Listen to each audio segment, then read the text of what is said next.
Good evening my dear student, welcome on your favourite channel science वाला। And मैं आपका प्यारा science teacher Anil Tiwari again welcome on your favourite channel science वाला SW। Today we will discuss electricity part 4 for class 10 CBSE and ICSE as well as UP board. Okay बच्चों, today we will discuss about Ohm's law. बेटा Ohm's एक scientist का नाम है, physics थे जिनका नाम था बच्चों जॉर्ज साइमन ओम, जो जर्मन फिजिक्स थे। इन्होंने बेटा 1826 में एक लॉ दिया था जो पोटेंशियल डिफरेंस मतलब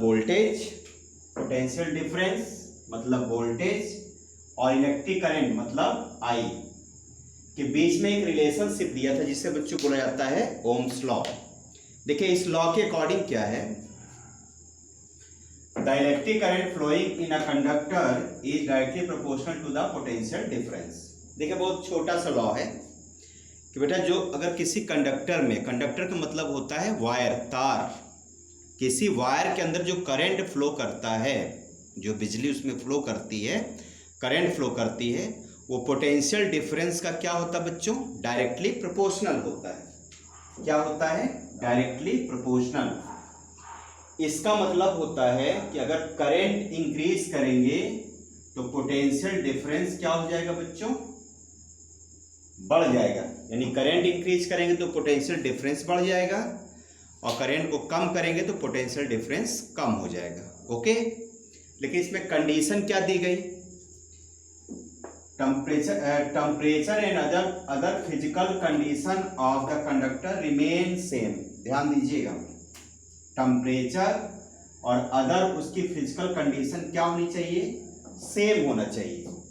कहने मतलब टेम्परेचर, उस जो तार है ना जिसके अंदर करंट फ्लो कर रहा, उसका जैसे ये तार है तो इस तार के अंदर इसका टेम्परेचर बच्चों लो नहीं होना चाहिए या हाई नहीं होना चाहिए। ओके, यानी टेम्परेचर वायर का क्या होना चाहिए, कांस्टेंट होना चाहिए। ओके, और इसकी फिजिकल कंडीशन मतलब ऐसा नहीं कि सॉलिड है तो ये लिक्विड हो जाए पिघल करके, तब भी ये लॉ नहीं लगेगा। इसका मतलब टेम्परेचर और इसका फिजिकल कंडीशन क्या होना चाहिए, इस वायर का कांस्टेंट होना चाहिए, मतलब सेम होना चाहिए। ओके, देखो इसको लोग मैथमेटिकली कैसे लिख सकते हैं।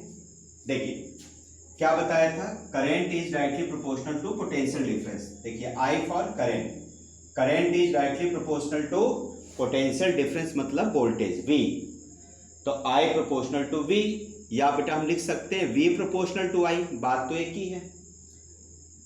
और देखिए इस प्रोपोर्शनल को अगर हम लोग हटा दें तो एक हमको कांस्टेंट रखना पड़ता है। कांस्टेंट बेटा कौन सा कांस्टेंट यहाँ पे यूज किया, ओम्स ने R लिखा, तो V इज इक्वल टू, जब इसको हटाएंगे ना इक्वल टू करेंगे तो R लिखना पड़ेगा, तो R इंटू I। इसको बेटा हम ये भी लिख सकते हैं, I को इधर कर लो R को इधर, कोई फर्क नहीं पड़ना, तो V is equal to I into R। R क्या है, तो R is a constant called as constant of proportionality and called as resistance. ऐसी R को बच्चों हम लोग क्या कहते हैं, रेजिस्टेंस। अब रेजिस्टेंस क्या होता है, R क्या होता है, इसके बारे में थोड़ा दो लाइन सुन लीजिए, बाकी हम लोग अभी टॉपिक इस पे पढ़ेंगे। रेजिस्टेंस का बेटा मतलब ये होता है, जैसे मान लो कि ये वायर है, इस वायर के अंदर करंट फ्लो कर रहा है, तो जब बेटा करंट फ्लो करता है वायर के अंदर तो करंट किसकी वजह से होता है, इलेक्ट्रॉन की वजह से। जब इलेक्ट्रॉन वायर के अंदर दौड़ते हैं ना तो आपस में क्या होता है, उसमें टक्कर होती है, कोलिजन होता है। जब कोलिजन होता है, जैसे मान लो एक इलेक्ट्रॉन ये आ रहा है, एक इलेक्ट्रॉन इधर आ रहा है, तो दोनों ऐसे कैसे होंगे, टकराएंगे ऐसे ऐसे। जब बेटा इसमें टक्कर होती है, सबको पता है टक्कर होने से फ्रिक्शन होगा। जैसे मान लो कि अभी आप दो हाथ को ऐसे रगड़िए तो क्या होगा, इसमें फ्रिक्शन हो रहा है तो ये हीट हो जाएगा हैंड। इसी तरह जब इलेक्ट्रॉन टकराते हैं तो यहाँ हीट क्रिएट होती है, और हीट बेटा जब क्रिएट होती है तो इलेक्ट्रॉन का स्पीड क्या हो जाता है, कम हो जाता है। और जब इलेक्ट्रॉन की स्पीड कम होगी तो करंट भी धीमे धीमे फ्लो करेगा, because flow of electron is called as electricity, सबको पता है। तो जो बेटा इलेक्ट्रॉन को, यानी इलेक्ट्रॉन मतलब इलेक्ट्रिसिटी को चलने में जो रुकावट पैदा होती है ना, जो ऑब्स्टिकल्स होता है, उसको बोलते हैं रेजिस्टेंस।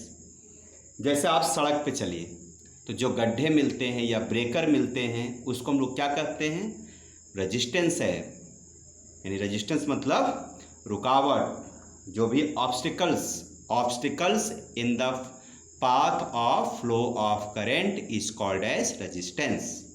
ओके बच्चों, ठीक है।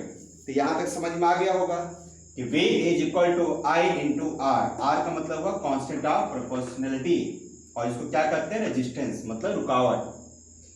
अगर ये बताइए I को इधर लाइए क्या हो जाएगा, V upon I is equal to R. It is called as Ohm's law. Okay बच्चों, अब इसको देखिए, अगर आपको V की वैल्यू पता हो, R की वैल्यू पता तो I पता कर लेंगे। मतलब कोई भी दो पता होगा तो थर्ड फिजिकल क्वांटिटीज में आप पता कर सकते हैं।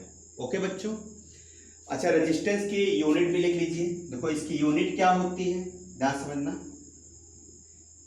SI unit of R, R for resistance, H ohm, OHM।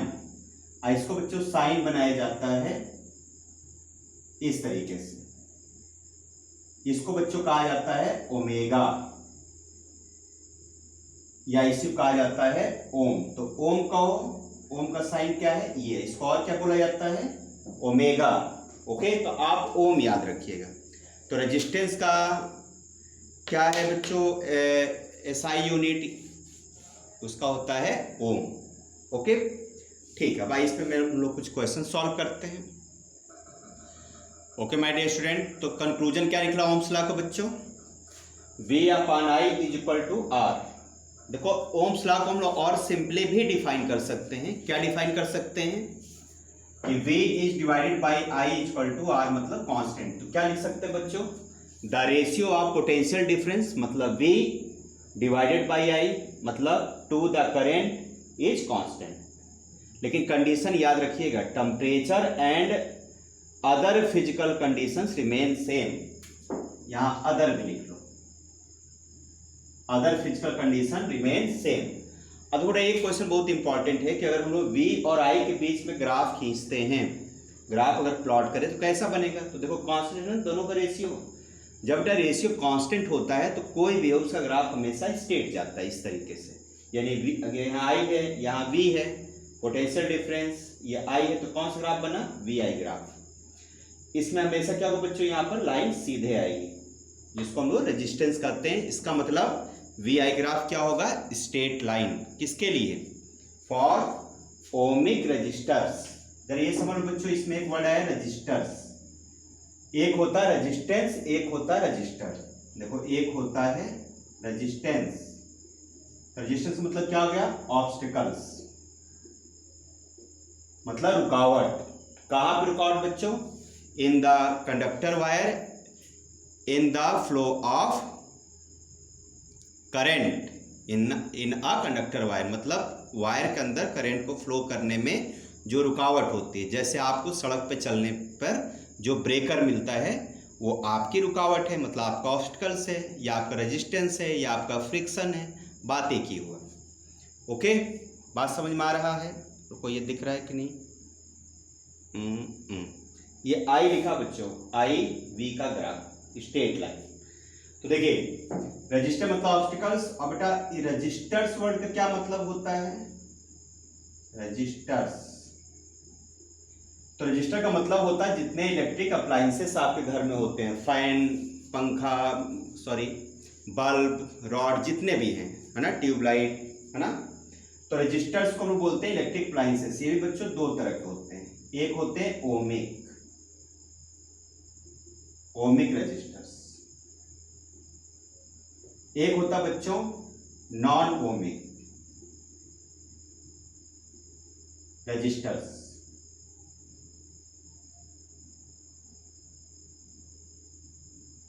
इसका मतलब क्या हुआ, जो ओम्स लॉ को फॉलो करे, यानी जिसका ग्राफ इस तरीके से बनता है उसे बोलते हैं ओमिक। और नॉन ओमिक बेटा किसे बोलते हैं, जिसका ग्राफ सीधा ना बने, टेढ़ा मेढ़ा बन जाए, मतलब ऐसा हो जाए या इधर ऐसे आ जाए, टेढ़ा मेढ़ा हो जाए, स्ट्रेट ना हो, कैसा हो जाए बच्चों, कर्व हो जाए। तो जिसका कर्व बन जाता है वो क्या होता है, नॉन ओमिक, और जिसका स्ट्रेट बन जाता है वो क्या होता है बच्चों, ओमिक। तो एक क्वेश्चन मैं आपको दे रहा हूं कि आपको 5 ओमिक रजिस्टर्स यानी अप्लायंसेस का नाम लिखना है और 5 नॉन ओमिक रजिस्टर्स का नाम लिखना है। ओके, रजिस्टर्स है, याद रखना, RESISTORS। ओके, तो रजिस्टेंस और रजिस्टर में अंतर है। रजिस्टेंस को कैसे लिखा जाता है? R से। ओके बच्चों, क्लियर हो गया सबको? चलिए अब आगे बढ़ते हैं। Okay my dear student, next topic is resistance. अभी मैंने बताया था रेजिस्टेंस का मतलब होता है रुकावट, ऑब्स्टिकल्स। देखो सबसे बड़ी बात जो आपको याद रखना है, एक बच्चों होता है रजिस्टिविटी, एक होता है रेजिस्टेंस। देखिए रजिस्टिविटी जो होती है वो कभी बदलती नहीं, याद रखिएगा। रजिस्टिविटी बच्चों होता है मटेरियल का, जैसे सिल्वर हो गया तो चांदी में करंट सबसे कम रुकती है, मतलब उसका रेजिस्टेंस सबसे कम होता है। अगर चांदी का वायर हम लोग बना ले घर में तो करंट और तेज़ी से फ्लो करेगा। तो देखिए अगर मटेरियल की बात की जाएगी, जैसे silver, aluminium, copper, gold, zinc, मतलब एटसेट्रा, मटेरियल अगर लिखा होगा तो उसके अंदर जो रेजिस्टेंस होगा उसका नाम बच्चों होता है रेजिस्टिविटी। और किसी अगर वायर की बात किया जाएगा, ध्यान समझना, मटेरियल के अलावा यानी कंडक्टर, कंडक्टर मतलब कोई रजिस्टर्स या इलेक्ट्रिक अप्लायंस, इस तरह बात किया जाएगा तो उसके अंदर बेटा जो रोकने की कैपेसिटी होगी ना करंट को, उसको कहा जाएगा रेजिस्टेंस। यानी resistivity is the property of material. देखो एक होता है रेजिस्टिविटी, इसको बच्चों हम लोग, रेजिस्टिविटी किसका होता है? मटेरियल से रिलेटेड। और रेजिस्टेंस किससे रिलेटेड होता है बच्चों? कंडक्टर से। ओके, ये बात सबको समझ में आ रही है कि नहीं? अभी हम लोग रेजिस्टिविटी बच्चों आगे हम लोग डिस्कस करेंगे, व्हाट इज रेजिस्टिविटी, अभी मैं आपको बताऊंगा उसको डीपली। ठीक है, तो पहले हम रेजिस्टेंस की बात करते हैं।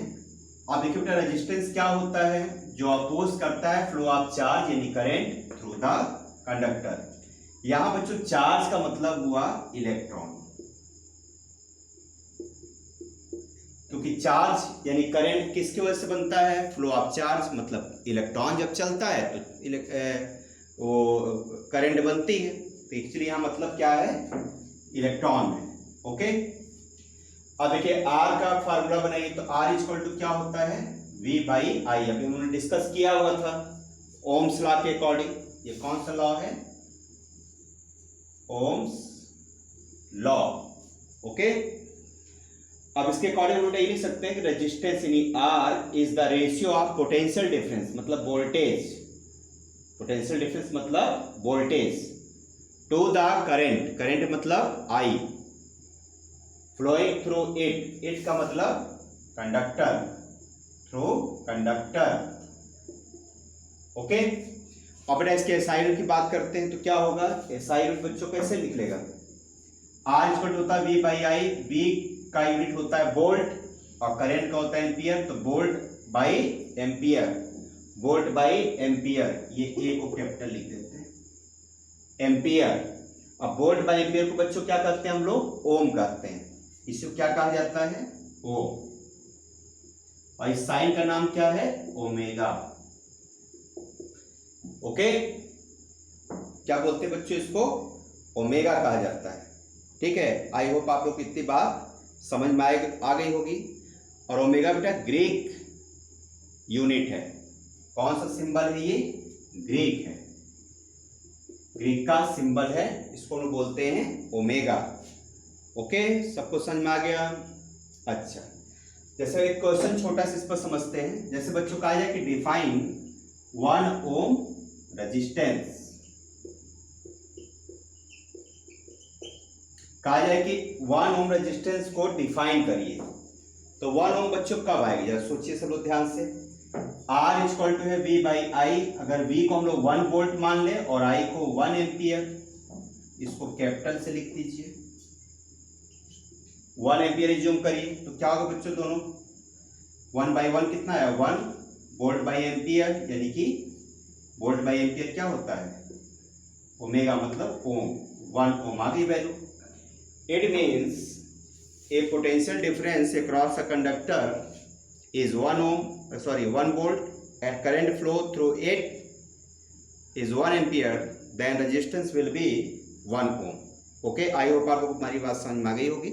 नोट डाउन कर लीजिए पॉज करके, फिर हम लोग आगे डिस्कस करते हैं. टाइम कितना हो गया है?